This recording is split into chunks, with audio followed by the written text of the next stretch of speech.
Est-ce que les forces du Moza R3 sont en même temps ses plus grandes faiblesses? C'est ce qu'on va voir tout de suite dans la vidéo. En quelques années, Moza Racing est devenu parmi les leaders du marché sim racing, créant tout un écosystème avec des bases direct drive, des périphériques, des shifters, freins à main, des pédaliers bien sûr, et toute une gamme de volants. Ils s'attaquent désormais au marché de l'aviation avec des périphériques pour la simulation de vol. En ce début d'année, ils ont beaucoup fait parler d'eux avec les sorties des volants KS Pro et CS Pro, des volants haut de gamme qui se positionnent à des prix très attractifs. Leur gamme de direct drive s'étend désormais jusqu'à 25 Nm avec le R25 Ultra ainsi que le R21 Ultra, des bases direct drive qui ont été complètement revues. Et ce bundle Moza R3 est désormais leur nouvelle entrée de gamme et montre que Moza veut aussi s'attaquer au marché des consoles, à commencer par Xbox. Salut à tous, c'est Julien Realistic Sim Cockpit et j'espère que vous allez tous très bien. Aujourd'hui, on va parler du bundle Moza R3 Xbox. Alors ce produit ne m'a pas été envoyé par Moza, c'est un produit que j'ai acheté moi-même. Je voulais faire la découverte de ce produit et aussi la découverte de jouer sur Xbox. Alors cette vidéo, elle a pour but de savoir si ce produit peut vous convenir pour vos besoins. Si ce produit vous intéresse, vous pouvez acheter ce produit ou tous les produits Moza chez Safe Gamer. Je vous mets le lien du produit et de la boutique Safe Gamer en description. En plus, vous avez 5% de réduction. Donc évidemment, c'est un lien affilié, donc vous soutenez la chaîne et je vous en remercie. Mais surtout, ça vous fait une belle réduction sur l'achat de n'importe quel produit chez Safe Gamer. C'est un revendeur français, donc pas de galère sur la garantie. Si vous avez un problème, ils s'occuperont de vous. Donc plutôt rassurant si c'est votre premier achat d'un produit Sim Racing. C'est une boutique française.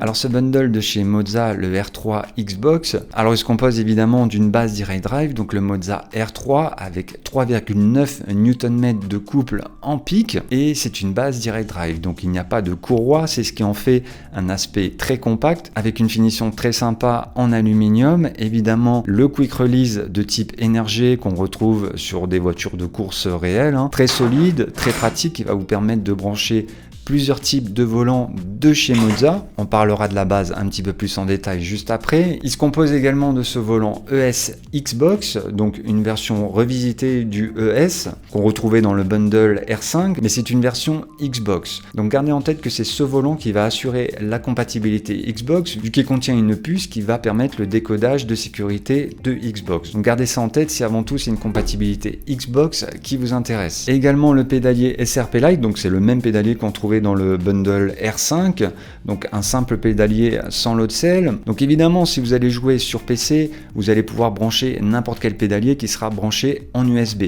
Si vous allez jouer sur console, il faudra donc brancher le pédalier fourni directement avec la base, puisque la Xbox n'accepte qu'un contrôleur, donc le contrôleur sera finalement la base sur lequel on va brancher les différents périphériques, donc le pédalier, le volant directement. Et pour finir, dans la boîte, il y a aussi une fixation de bureau, donc une fixation de bureau pour la base, donc pratique si vous n'avez pas de cockpit, ce qui va vous permettre de jouer très simplement, de pouvoir dévisser, revisser, réinstaller cette base avec une fixation de bureau de qualité. Et sur le pédalier, il y a des petits pads qui vont vous permettre de poser ce pédalier directement sur le sol sans aucune fixation, ce qui va donner un petit peu de grip.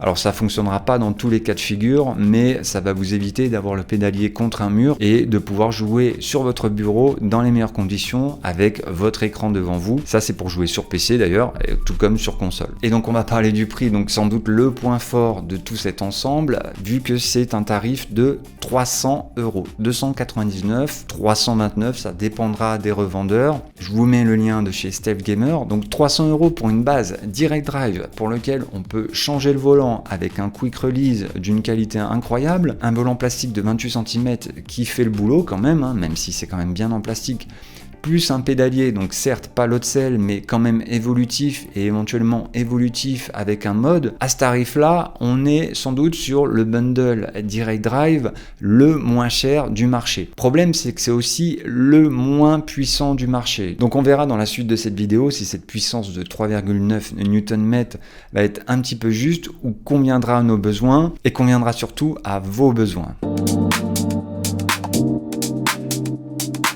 La pièce maîtresse de ce bundle Moza R3, donc la base Direct Drive. Donc c'est une base avec un entraînement direct. Il y a du cogging, c'est-à-dire du crantage, les changements en fait de magnétisme entre les pôles. Donc vraiment, on peut faire le tour de l'horloge. On sent tout à fait ce cogging qui disparaît avec les algorithmes de Moza en rajoutant de la friction. Donc vous n'allez pas le sentir une fois en jeu et que le moteur est démarré, mais c'est à noter. Ce quick release donc de type énergie, donc classique de Moza, qui va vous permettre de brancher tous les volants de Moza, ou en tout cas tous les volants qui auront ces quick release, cet adaptateur du même format. Évidemment, si c'est d'autres marques comme SimMagic ou autres, il n'y aura pas d'alimentation. D'ailleurs, attention de ne pas griller un volant SimMagic, mais vous pouvez simplement mettre un quick release avec une roue devant, donc un volant que vous auriez fabriqué vous-même, qui va être sans doute un petit peu plus lourd que le ESX, mais ça fonctionnera très bien. Bien sûr, vous n'aurez pas des boutons. Donc cette structure en aluminium, avec une finition quand même très réussie, très classique, cette forme en X, très sympa, vraiment. C'est étonnant de voir un produit aussi petit. À l'arrière de la base, on va trouver la connectique en USB pour brancher à un PC ou à une console et les différents emplacements de type RJ pour brancher le pédalier et les différents périphériques qui seront compatibles avec cette base des périphériques de chez Moza. On va pas prendre du Fanatec ou du Trustmaster pour brancher dessus. L'entrée pour l'alimentation, donc c'est une toute petite alimentation vu que on a très peu de couple. La fixation à l'arrière, donc un pattern assez simple sur lequel vous allez pouvoir visser évidemment la fixation de bureau qui est fournie. Vous pourrez aussi facilement fixer mon adaptateur de cockpit, donc à imprimer soi-même en 3D, qui aura des préperçages qui vont vous permettre de fixer directement cette base ainsi qu'un Moza R5 ou R9, R21, etc.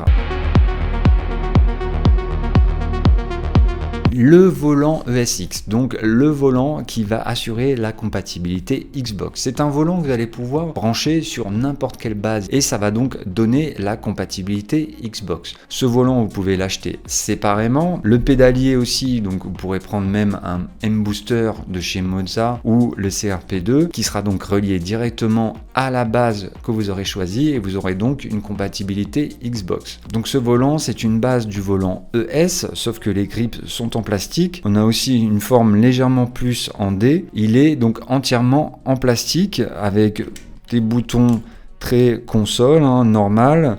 Donc on a 1, 2, 3, je crois qu'il y a 18 boutons, la croix directionnelle, très simple, très basique.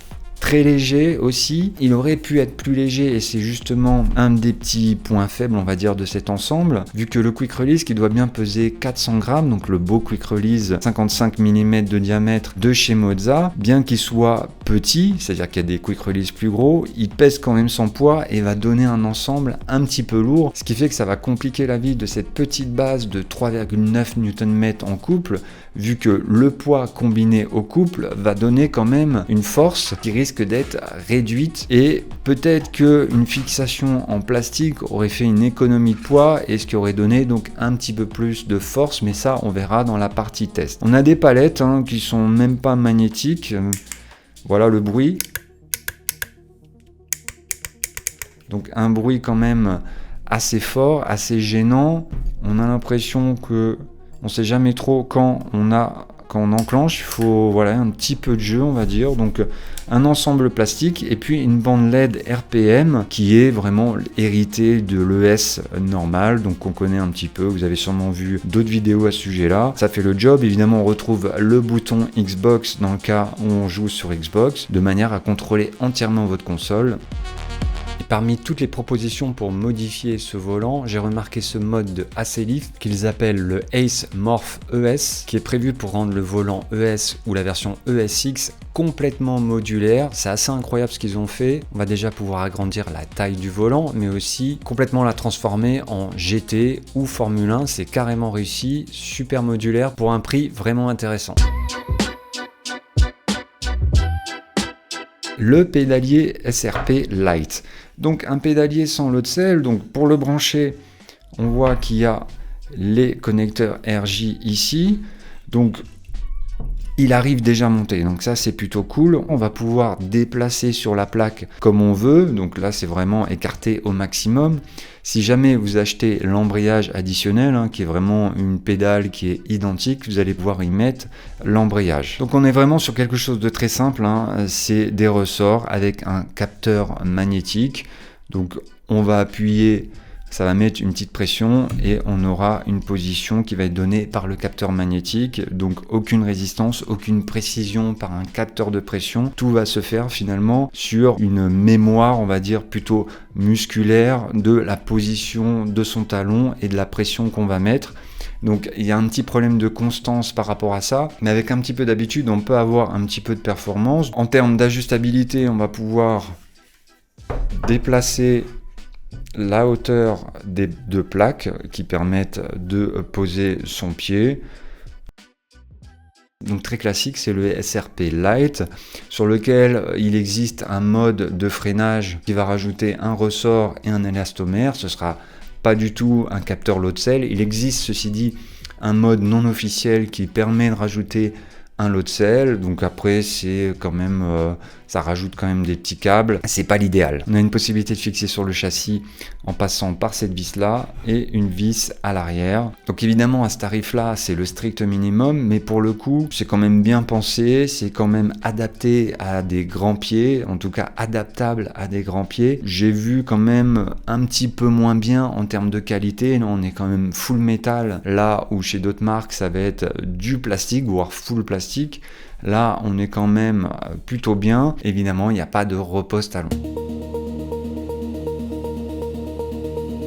Tout le matériel Moza se règle avec le logiciel Moza Pithouse qu'on va installer. On a différents onglets pour pouvoir régler la base, le volant, le pédalier et mettre tout ça à jour. Un des premiers réglages sur la base, c'est la plage de direction, donc l'angle de braquage qu'on va pouvoir mettre sur 360 degrés pour de la Formule 1, 540, 720, 900, tout dépendra du véhicule que vous allez utiliser. On a ensuite la rigidité de la butée, donc on en a parlé, c'est le soft lock, donc la butée de l'angle de braquage maximal qu'on va pouvoir mettre soit en souple jusqu'à dur, donc on a 10 niveaux de réglage. Donc on a vraiment accès au réglage traditionnel d'une base volant, comme l'intensité du retour de force, qu'on va évidemment mettre à 100% pour profiter des 3,9 Nm de couple. On a aussi une limite maximale de ce couple. On peut inverser le force feedback, il y a aussi un réglage de force feedback interpolation que je recommande pas forcément. On peut aussi régler la vitesse maximale du volant, donc la vitesse de rotation maximale. Là aussi ce sera à votre convenance. Et puis les traditionnels réglages pour mettre plus ou moins d'amortissement, donc du damping, plus ou moins de friction et plus ou moins de l'inertie naturelle. Donc toute une panoplie de réglages pour affiner les sensations qu'on veut avoir. Pour les effets de route, il y a vraiment un égaliseur d'effet du force feedback. Il n'y a que Moza qui propose cette option, on aime beaucoup, donc on va pouvoir régler sous forme d'une courbe les différents effets qui sont représentés par des fréquences. Tout ce qui va être les bosses, les effets de route et l'ABS sont plutôt dans des fréquences assez basses. Et puis il y a aussi toute une panoplie d'effets qui sont plutôt sur des hautes fréquences que je recommande de baisser, vu que c'est ces fréquences-là qui vont plutôt amener du grain désagréable sur les sensations du volant. Et personnellement, j'ai tendance à les couper. En tout cas, vous allez pouvoir régler comme vous voulez. Alors on peut aussi jouer sur la courbe d'intensité du force feedback pour que la base délivre un petit peu plus de force sur le début de sa plage d'utilisation. Donc c'est bien, ça va compenser un peu le faible couple de 3,9 Nm. Donc très intéressant. Vous pouvez aussi laisser en linéaire, mais moi j'ai un petit peu accentué la force délivrée sur le début de la plage d'utilisation. Et puis d'autres options pour activer le Bluetooth pour jouer de la musique. Sur la partie Bluetooth, ça va permettre de connecter la base à une application pour smartphone. Et donc c'est intéressant principalement pour les joueurs Xbox, vu que vous n'aurez pas besoin d'un PC pour contrôler et régler votre base Moza R3. Pour le volant, bon, on a simplement des réglages de la bande LED RPM pour changer son fonctionnement et éventuellement les couleurs. Bon, moi j'ai laissé par défaut. Évidemment, dans ce logiciel, on va pouvoir enregistrer des pré-réglages,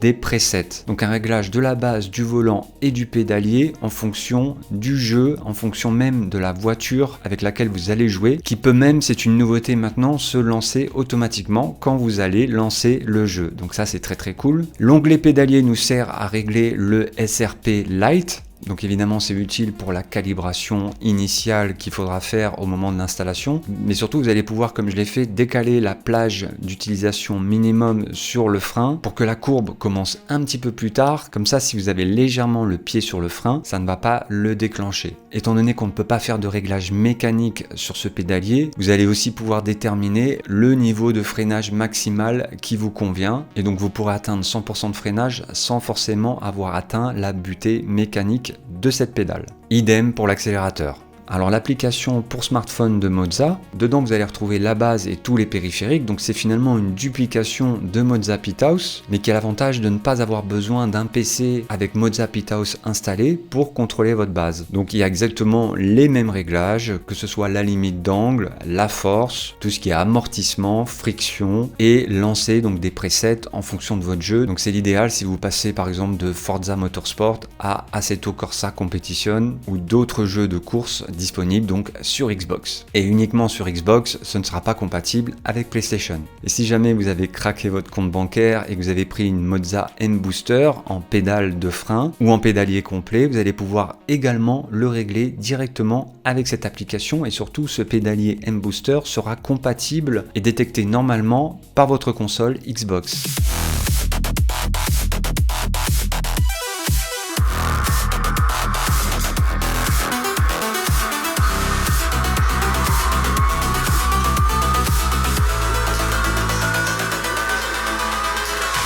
Alors pour les plus anciens sur la chaîne, pour chaque base, je teste la butée de langue maximale qu'on appelle softlock. Et petite déception avec ce Moza R3, vu que c'est un des pires softlock que j'ai pu tester sur une base Direct Drive, à équivalence avec les CSL DD5 et 8 Nm de Fanatec, à équivalence aussi avec le T818 de Trustmaster. Donc le problème c'est qu'on arrive à la limite d'angle de braquage maximal et normalement dans notre vraie voiture, la colonne de direction s'arrête de tourner. Et bien là, le problème c'est qu'on a encore possibilité de mettre de la force alors que ça n'aura aucun impact vu qu'on est déjà en train de tourner au maximum. Mais notre cerveau ne comprend pas ça et on a l'impression qu'on peut tourner plus. Donc c'est très embêtant sur des phases de sous-virage ou des épingles à basse vitesse, notamment avec des angles de braquage faibles, comme par exemple avec une monoplace. Donc c'est un cas de figure qui n'arrive pas souvent et cette faiblesse de la butée ne sera pas forcément rédhibitoire pour certains, mais peuvent l'être pour l'autre. En tout cas, je tenais à le signaler. Pour les sensations en jeu, elles sont quand même très correctes. Évidemment, moi j'ai plus du tout l'habitude de jouer sur des bases avec des couples aussi faibles, donc c'est vrai que c'est surprenant au départ, mais ça reste complètement jouable, du moins avec le volant ESX. Alors évidemment avec le Quick Release, on peut monter n'importe quel volant, donc on peut mettre des volants comme le KS Pro, le CS, des volants qui sont quand même bien plus lourds. Forcément si on met un volant qui a une masse plus importante, on va avoir moins de force qui va être délivrée par cette base. Et du coup on arrive à la limite de la force que peut délivrer cette base, ce qui amène la question de l'utilité de ce Quick Release. Un Quick Release qui rajoute du poids à la roue, qui rajoute du poids aussi à la colonne de direction et qui nous fait donc perdre de la force, là où par exemple un système avec un volant intégré à la base comme le Camus C5 va donner la sensation d'avoir largement plus de force puisqu'il y a une vraie économie sur les masses en rotation qui va donc être profitable. Et donc du coup ce surpoids sur la colonne de direction, même avec un volant ESX, va nous faire très rapidement arriver à la limite de cette base et donc va amener du clipping. Et donc le clipping va être un lissage des effets puisqu'on arrivait au niveau maximal de la force qui peut être délivrée. Donc vous le voyez, j'ai capturé des moments dans iRacing par exemple, et on voit que la jauge de force feedback arrive constamment dans le rouge, ce qui implique des phases de clipping assez longues, ce qui va amener même souvent plus que du lissage, une perte de résistance. C'est pas systématique, mais ça arrive et c'est quand même un petit peu déceptif quand ça arrive puisque on ressent quasiment plus rien dans le volant. Alors ça reste au cas par cas en fonction de la voiture que vous allez prendre, du titre de simulation sur lequel vous allez jouer, c'est-à-dire que j'ai eu des très bonnes sensations par exemple sur Assetto Corsa Rally où évidemment dans Monza Pithouse je suis à 100%, dans le jeu je suis aussi à 100% de force feedback, mais j'avais l'impression d'avoir assez de force. Alors peut-être une petite perte de détail légère sur les effets de route, mais attention aussi aux effets de route, à un moment donné il y en a peut-être trop, donc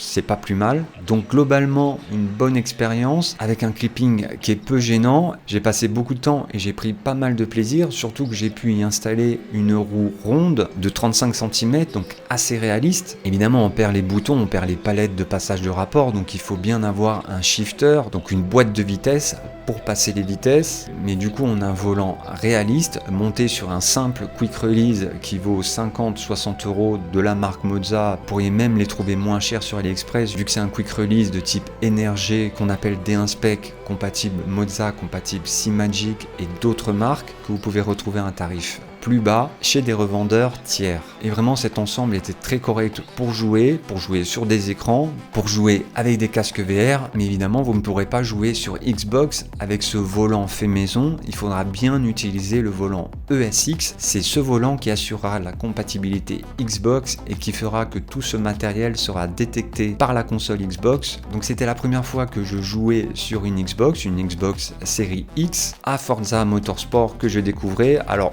j'aime pas du tout la mécanique de jeu en mode carrière, je suis vraiment habitué à la liberté de choisir son circuit, sa voiture tout de suite et de s'inventer soi-même sa progression de conduite et d'apprentissage des véhicules. Mais j'imagine que pour des joueurs vraiment occasionnels qui ont envie de se faire plaisir en plus à conduire des hypercars dans un titre de simulation comme Forza Motorsport qui sera facile à installer, facile à configurer, qui marchera à tous les coups vu que c'est un jeu console, vous n'avez plus qu'à brancher une télé ou un écran et vous allez pouvoir sans prise de tête pouvoir jouer tout de suite quelques minutes, quelques heures, sans forcément avoir besoin d'un châssis aussi, vu que vous allez pouvoir installer la base Moza R3 sur votre bureau avec le support bureau, votre chaise gaming habituelle et le pédalier sous le bureau qui va pas trop bouger, en tout cas étant donné qu'il n'y a pas de capteur de pression, vous n'allez pas appuyer comme un bourrin, il n'y aura pas besoin de mettre beaucoup de force pour gérer les pédales, pour freiner, pour accélérer, et probablement débuter et commencer votre première expérience sim racing dans des conditions qui sont quand même assez bonnes, puisque le ressenti global, que ce soit sur Xbox ou PC, bien qu'il y ait légèrement du cogging, bien que comme on l'a dit, le softlock est un des plus mauvais que j'ai pu voir, vous allez avoir une expérience d'une base direct drive, donc un entraînement direct, sans courroie, donc d'une qualité et d'une fluidité inégalable par rapport aux anciennes bases à courroie, comme le T248, le T300 ou les Logitech, qui ont fait leur temps et aujourd'hui, simplement par son aspect compact, c'est vraiment une base direct drive qu'il faut choisir et j'aurais adoré débuter le sim racing directement avec ce type de matériel, aux sensations très bonnes et avec une plage de réglage très complète qui vous permettra soit de jouer directement, soit de régler votre ressenti comme vous le souhaitez. Et clairement, ce matériel pour le couple qu'il propose, il conviendra parfaitement à des enfants, mais vous êtes prévenu que vous allez rouler en utilisant le couple maximal sans avoir de possibilité d'aller plus loin dans le couple maximal qui sera délivré. Et donc si vous avez besoin de plus un jour, ça passera par une revente et un achat d'une base plus puissante comme le Moza R5 ou le Moza R9. Et c'est d'autant plus à prendre en compte puisque en utilisant avec le couple maximal, la base a une tendance à chauffer beaucoup, donc avoir l'impact sur la durée de vie et parfois même ça peut chauffer tellement que la base va délivrer un peu moins de couple pour revenir à une température de fonctionnement à peu près normale. Alors j'ai pas mesuré mais vous l'avez compris, la base était systématiquement bouillante dès que je roulais avec. Après c'est du matériel qui est prévu pour fonctionner à chaud, donc il n'y a pas non plus de grosses inquiétudes à avoir. Mais pour un tarif de 329 € pour la version PC et 399 € pour la version Xbox, on est sur un prix d'un équipement complet quand même très compétitif qui va vous permettre d'investir sur la console, sur le PC, sur les écrans ou alors un beau casque VR aussi pour vivre des sensations extrêmes en étant connecté à un volant qui va faire le taf, ça je vous le garantis. Et comme je l'ai dit, l'écosystème n'est pas fermé, vous pouvez fabriquer votre volant avec une roue simple et un quick release, ou utiliser des volants un peu plus haut de gamme avec des boutons rétro-éclairés. En revanche, il n'y aura pas de compatibilité sur Xbox avec par exemple un volant KS ou le nouveau KS Pro ou le nouveau CS Pro.